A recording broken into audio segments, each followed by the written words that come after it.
Hello students. So তোমরা already জানো যে আমরা এই চ্যানেলে মূলত যেগুলো কম্পিটিটিভ এক্সামগুলো আমরা দিয়ে থাকি সেগুলোর প্রিভিয়াস ইয়ারের কোশ্চেন পেপার এবং আরও বিভিন্ন মক টেস্টের যে কোশ্চেন হয় সেগুলো আমরা সলভ করি এখানে।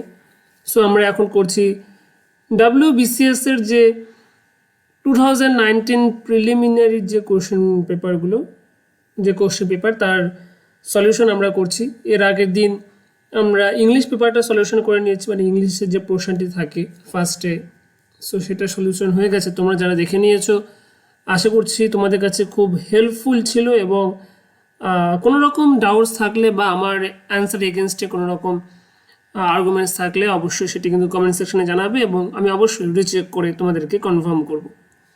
সো আজকে আমরা করব হচ্ছে তার পরের যে পোর্শনটি থাকে জেনারেল নলেজ স্টাডিজ বা হিস্ট্রি জিওগ্রাফি যে ক্রাফটটা, সো সেটাই আজকে আমরা সলিউশন করব এবং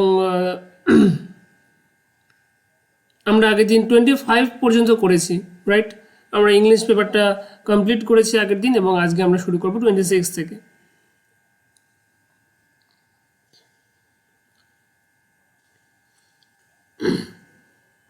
আশা করছি তোমাদের কাছে স্ক্রিনটি ভিজিবল হচ্ছে এবং দেখা যাচ্ছে খুব ভালোভাবে। And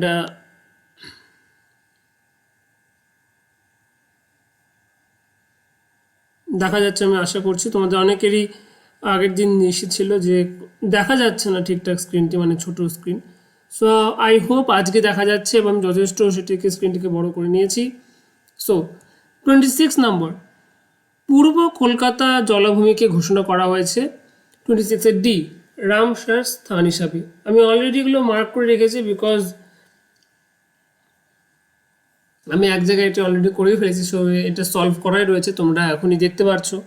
so 26-এর D number option, পূর্ব কলকাতা জলাভূমিকে ঘোষণা করা হয়েছে রামসার স্থান হিসাবে। ওকে,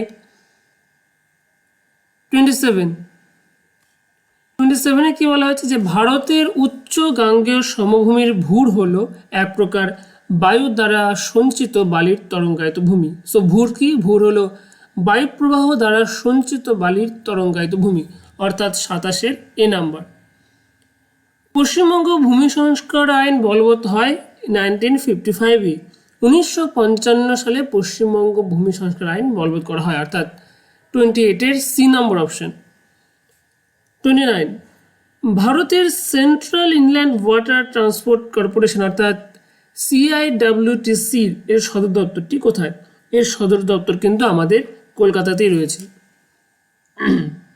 নাম্বার 30, কলকাতায় প্রথম মেট্রো রেল কবে চালু হয়? কলকাতায় প্রথম মেট্রো রেল চালু হয় 1984 খ্রিস্টাব্দে।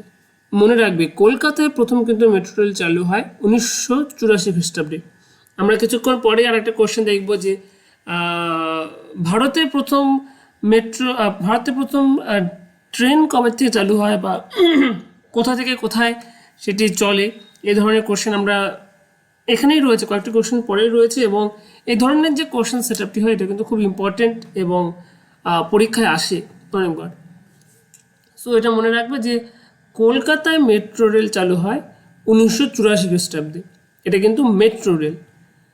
31, ভারতের কয়লা সঞ্চয়ের প্রায় 80% অবস্থান করছে দামোদর উপত্যকায়। কোথায়? দামোদর উপত্যকায় ভারতের কয়লার প্রায় 80% রয়েছে। সো 31-এর এ নাম্বার। 32 নম্বর, যে তেলেঙ্গানা একটি পূর্ণ রাজ্য হিসেবে আত্মপ্রকাশ করে কবে? 2014 সালে। 2014 সালে 1 জুন। সো 2014 সালে 1 জুন তেলেঙ্গানা একটি পূর্ণ রাজ্য হিসাবে আত্মপ্রকাশ করে। 33, ধনেখালি কি জন্য বিখ্যাত? ধনেখালি তাঁত শিল্পের জন্য বিখ্যাত। 33-এর এ। 34, তিস্তা নদীর পশ্চিম ভাগ যে নামে পরিচিত? সো তিস্তা নদীর পশ্চিম ভাগ পরিচিত হচ্ছে ডুয়ার্স নামে, অর্থাৎ 34-এর বি।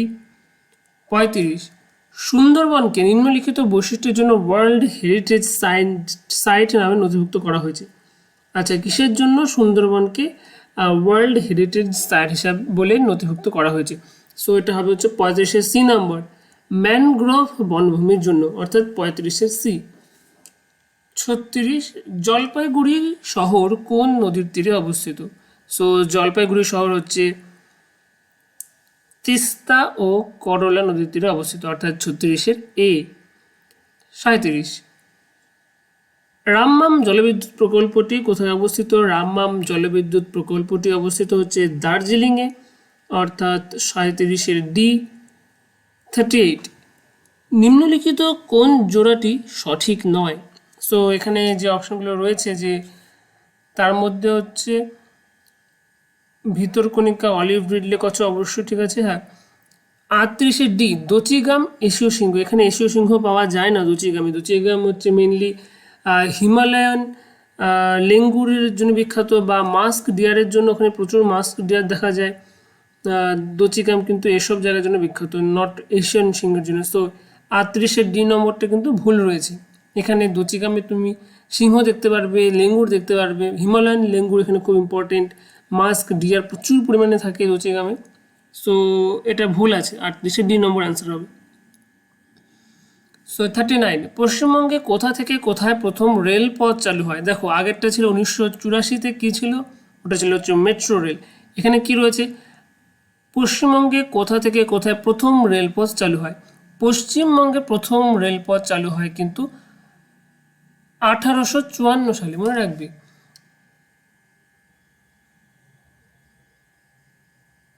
1854 সালের পশ্চিমবঙ্গে প্রথম রেলপথ চালু হয়। রেলপথটা কোথা থেকে কোথায় ছিল? রেলপথ ছিল হচ্ছে হাওড়া থেকে হুগলিতে। সো আগেরটা ছিল হচ্ছে মেট্রো রেল চালু হয় 1984-তে, আর ট্রেন চালু হয় হচ্ছে 1854-তে হাওড়া থেকে হুগলি। এবং আরও একটা ইম্পর্ট্যান্ট এবং ইন্টারেস্টিং ফ্যাক্ট হচ্ছে এই ডেটটা হচ্ছে, কেউ গেস করতে পারবে? এটা হচ্ছে 15th আগস্ট।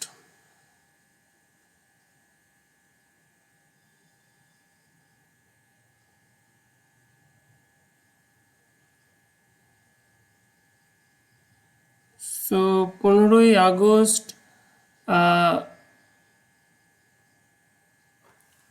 1854 পশ্চিমবঙ্গে হাওড়া থেকে হুগলিতে প্রথম রেলপথ চালু হয়। সো এটা খুব ইম্পর্টেন্ট, এবং এই যে ফ্যাক্টগুলো বা ডেটাগুলো দেওয়া থাকলেও এখান থেকে কিন্তু কোশ্চেন আসতেই পারে, বা এটা খুব কমন কোশ্চেন কম্পিটিটিভ এক্সামের জন্য। এবং ডেটাগুলোর মধ্যে কোনো রকম ভুল থাকলে, বা আমি ওভারঅল যে ডেটা দিচ্ছি প্রত্যেকটা ভিডিওতে এক কথা বলে থাকি যে কোনো রকম ভুল থাকলে বা ডাউট থাকলে অবশ্যই সেটি কমেন্ট করবে, এবং আমি কিন্তু রিচেক করে তোমাদেরকে ফার্দার কনফার্ম করে দেবো, নো ডাউট। সো আমি আসছি পরের কোশ্চেনে। 40, সো 40-এর হচ্ছে নিম্নলিখিত কোন রাজ্যের মধ্য দিয়ে কর্কট ক্রান্তি রেখা অতিক্রম করেনি? সো কর্কট, তোমরা যদি ভারতের ম্যাপটা দেখো দেখবে যে কর্কট ক্রান্তি রেখা যেটা লাইনটা রয়েছে বেসিক্যালি সেটি মিজোরামের উপর দিয়ে গেছে, মিজোরাম, ত্রিপুরা, মধ্যপ্রদেশ সব এটার উপর দিয়ে গেছে একটা লাইনটা। বিকজ এই তিনটে একই লাইনেই অবস্থান করছে, বাট উড়িষ্যাটা পড়ছে না। সো এখানে হবে 40-এর সি নাম্বার। 41, শোলা অরণ্য দেখা যায় হচ্ছে পশ্চিম ঘাট পর্বতে। সো 41-এর বি নম্বর। 42, কোলেরু হ্রদ কোথায় অবস্থিত? কোলেরু হ্রদ অবস্থিত হচ্ছে গোদাবরী ও কৃষ্ণার মধ্যে, অর্থাৎ 42-এর বি। কোলেরু হ্রদ অবস্থিত বি নম্বর অপশন, গোদাবরী ও কৃষ্ণার মধ্যে। 43, জনসংখ্যার লভ্যাংশ বলতে কী বোঝায়? এটা ভেরি ইজি, এটা হচ্ছে 16 থেকে 64 ইয়ার্সের মধ্যে মানুষের সংখ্যা বৃদ্ধি। So 43-এর C number option. 44, স্বাধীনতা লাভের সময় পশ্চিমবঙ্গের নিচের কোন জেলাটি ছিল না? সো এখানে যেগুলো অপশন রয়েছে সেটির মধ্যে স্বাধীনতা লাভের সময় পশ্চিমবঙ্গে কোচবিহার জেলাটি ছিল না, অর্থাৎ 44-এর এ। 44-এর এ, কোচবিহার জেলাটি পশ্চিমবঙ্গের ছিল না যখন স্বাধীনতা লাভ করে। সো কেউ আমাকে কমেন্ট করে দেবে যে এই কোচবিহার জেলাটি স্বাধীনতার পরে কত সালে আত্মপ্রকাশ করে? ঠিক আছে, এটা হচ্ছে তোমরা আমাকে কমেন্ট করে জানাবে। পশ্চিমবঙ্গের শিক্ষার হার কত? পশ্চিমবঙ্গের শিক্ষার হার হচ্ছে সি নম্বর অপশন, 77.08%। ওকে। 46, নিম্নলিখিত রাজ্যগুলির মধ্যে পশ্চিমবঙ্গের সঙ্গে সর্বাধিক দৈর্ঘ্যের সীমান্ত রয়েছে। যদি আমরা ওয়েস্ট বেঙ্গলের ম্যাপটা দেখি তাহলে পশ্চিমবঙ্গের পশ্চিম দিকে সবথেকে বেশি সীমানা জুড়ে রয়েছে আমাদের ঝাড়খণ্ড। 47 লাক্ষা দ্বীপপুঞ্জ হলো প্রবাল দ্বীপপুঞ্জ। ওকে, সো 47 এর এ নম্বর অপশন। 48 নিম্নলিখিত কোন ধরনের বনভূমি ভারতের সর্বাধিক দেখা যায়? সো ভারতের সর্বাধিক যে বনভূমি দেখা যায় সেটি হচ্ছে 48 এর বি নম্বর অ্যান্সার, সেটি হচ্ছে ক্রান্তীয় আর্দ্র পর্ণমোচী বনভূমি। সো ক্রান্তীয় আর্দ্র পর্ণমোচী বনভূমি ভারতবর্ষের সর্বাধিক দেখা যায়। 49 মানস সরোবর কোথায় অবস্থিত? মানস সরোবর অবস্থিত হচ্ছে কৈলাস পর্বতশ্রেণীতে। 49 এর C number option, Manas Sarovar অবস্থিত কৈলাস পর্বতশ্রেণীতে। ওকে, সো নাম্বার 50 শিলং শহর কোথায় অবস্থিত? সো শিলং শহর অবস্থিত হচ্ছে খাসি পর্বতে। 50 এর সি নম্বর অপশন। 51 নম্বর ঘড়ির কাঁটা যখন মধ্যরাত ছবি, যখন গোটা পৃথিবী ঘুমন্ত, ভারতবর্ষ সেই সময় জীবন ও স্বাধীনতার স্পর্শে জেগে উঠবে, এটি কার বক্তব্য? দেখো 51 কি বলছে? 51 বলছে যে ঘড়ির কাঁটা যখন মধ্যরাত ছবে, যখন গোটা পৃথিবী ঘুমন্ত, ভারতবর্ষ সেই সময় জীবন ও স্বাধীনতার স্পর্শে জেগে উঠবে। সো এই মন্তব্যটি করেন হচ্ছে জওহরলাল নেহরু। ঠিক যখন ভারতবর্ষ স্বাধীনতা পাবে, অর্থাৎ 1947 এই অগস্ট মাসের সময়, তখন কিন্তু জওহরলাল নেহরু এই মন্তব্যটি করেছিলেন। নাম্বার 52 ভারতীয় জাতীয় কংগ্রেস ভারতীয়দের এক আনুবীক্ষণিক সংখ্যালঘিষ্ঠ অংশের প্রতিনিধিত্ব করে, এই বক্তব্যটি কে পোষণ করতেন? সো এই বক্তব্যটি পোষণ করতেন হচ্ছে লর্ড ডাফরিন, অর্থাৎ 52 ডি নম্বর অপশন। ভারতীয় জাতীয় কংগ্রেস ভারতীয়দের এক আনুবীক্ষণিক সংখ্যালঘিষ্ঠ অংশের প্রতিনিধিত্ব করে, এই বক্তব্যটি পোষণ করতেন ডি নম্বর অপশন, লর্ড ডাফরিন। পাকিস্তান প্রস্তাবটির জনক কে? পাকিস্তান প্রস্তাবটির জনক হচ্ছে number D, option D, Chowdhury Rahmat Ali. অর্থাৎ চৌধুরী রহমত আলী এই পাকিস্তান প্রস্তাবটি পেশ করেন।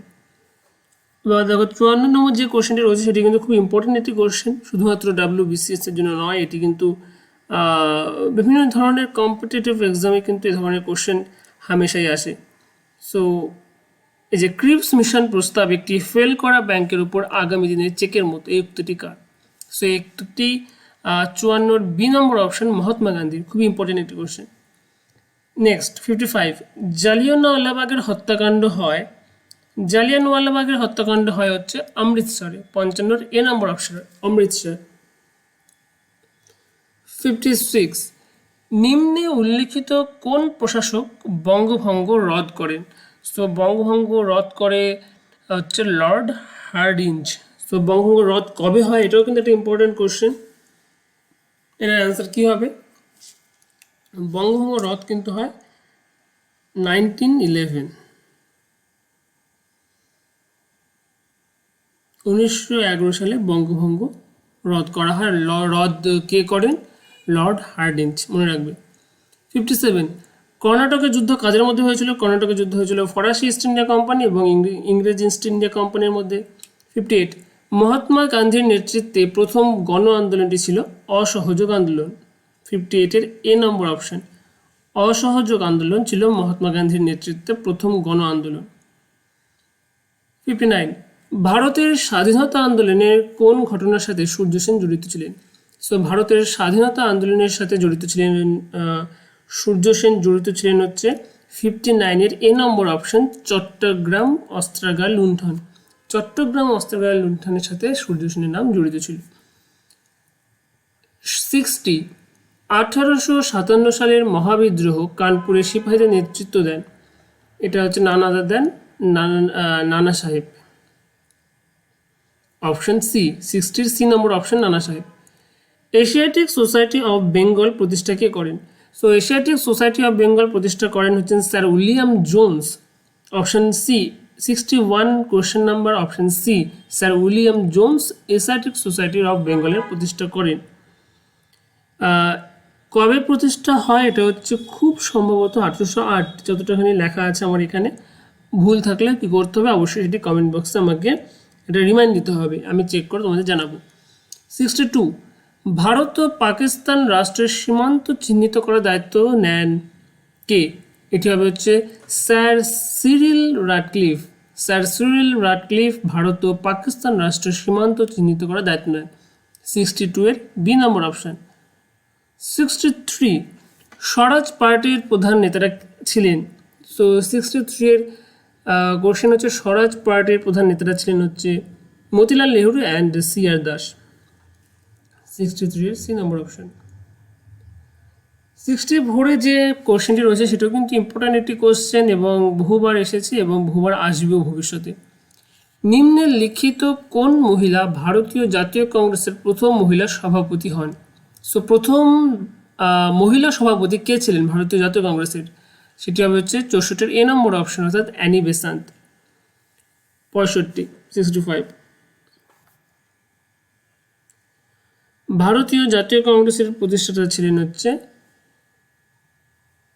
অ্যাডলফ ওহম হিউম, অর্থাৎ AO হিউম। 65 এর এ নম্বর অপশন। 66 বক্সারের যুদ্ধ ঘটে 1764 খ্রিস্টাব্দে, অপশন বি। কার অনুমতি ক্রমে ইংরেজ ইস্ট ইন্ডিয়া কোম্পানি সুরাটের প্রথম কারখানা স্থাপন করে? সো সুরাটের প্রথম কারখানা স্থাপন করে হচ্ছে কার নির্দেশে? এটি হচ্ছে 67 এর বি নম্বর option, Jahangir. 68 Vasco da Gama কত সালে ভারতে পদার্পণ করে?